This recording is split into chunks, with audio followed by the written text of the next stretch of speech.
I'm sure if you've watched the news, been on social media, or just don't live under a rock, you've heard about the National Association of Realtors, or NAR, lawsuit settlement. There's so much misinformation in the news and online, so you may be wondering what this all means and what is the truth. Well, keep watching because I'm going to fill you in. I'm going to begin by talking about the facts and what we know so far, then I'm going to share my opinion on the situation. Is this doom and gloom?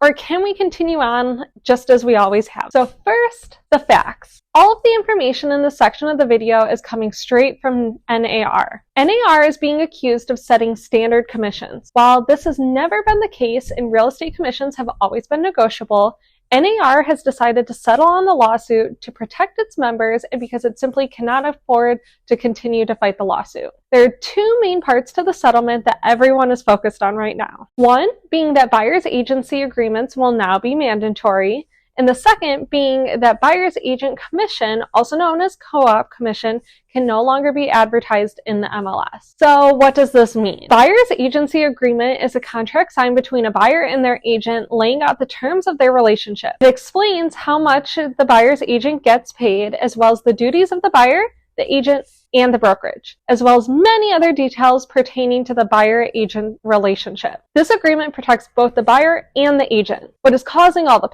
panic is that commissions can no longer be advertised in the MLS. Originally, everyone had been trying to work towards transparency. So in recent years, NAR and the MLSs had been working to make the agent's commissions available to the consumer. Not only were the commissions advertised in the MLS as they always had been, but they also started showing up on websites like Zillow and Redfin. Now, the DOJ has requested for the commissions to no longer be advertised in the MLS since they are negotiable. They want sellers to be able to negotiate with each buyer's agent what their commission should be. However, sellers can still offer a commission to the buyer's agent just like they always have. There's a lot of misinformation being shared, and many people are worrying that buyers will have to pay their own agent. While this is a possibility, just as it is now and has been for a while, it is not necessarily the case that all sellers will not offer a commission and all buyers will have to pay their agent's commission.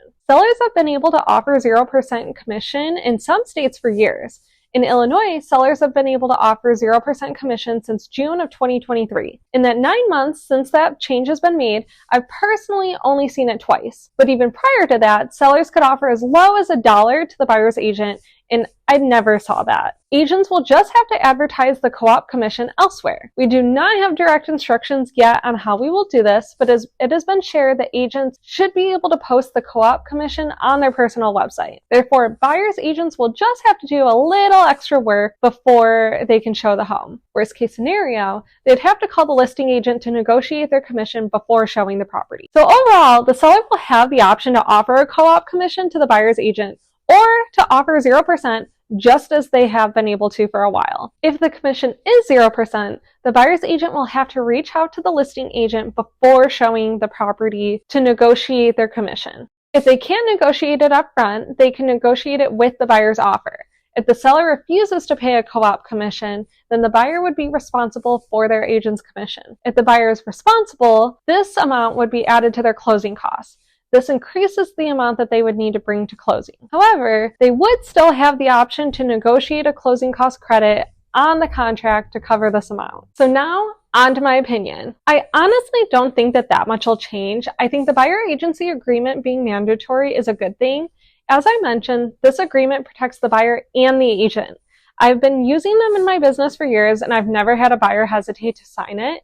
It's all about explaining clearly your value and the purpose of the agreement.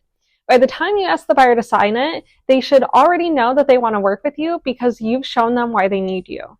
When it comes to the co-op commission, yes, this will add an extra layer of work, having to go elsewhere to find the commission, and then the possibility of having to negotiate with the seller up front before even showing a property. But overall, I don't expect much else to change.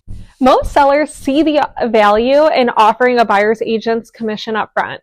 and any great listing agent should be able to explain that value to their seller clients. It is important to be open and transparent with our clients and to educate them on what is in their best interest. I've already seen countless testimonials of sellers choosing to offer the co-op commission even amid all of the misinformation because they know that it works and will help them get the most exposure for their home. So, with all that being said, it is important to get your information straight from the source. If you want more information, NAR has shared countless resources giving all the details that are currently known. I'll post the links to these resources down below if you'd like to learn more. I'll also keep you updated as more information is released. Be sure to follow me on Facebook and Instagram for updates. If you have any questions or are interested in buying or selling real estate in Illinois, call, text, or email me. Bye!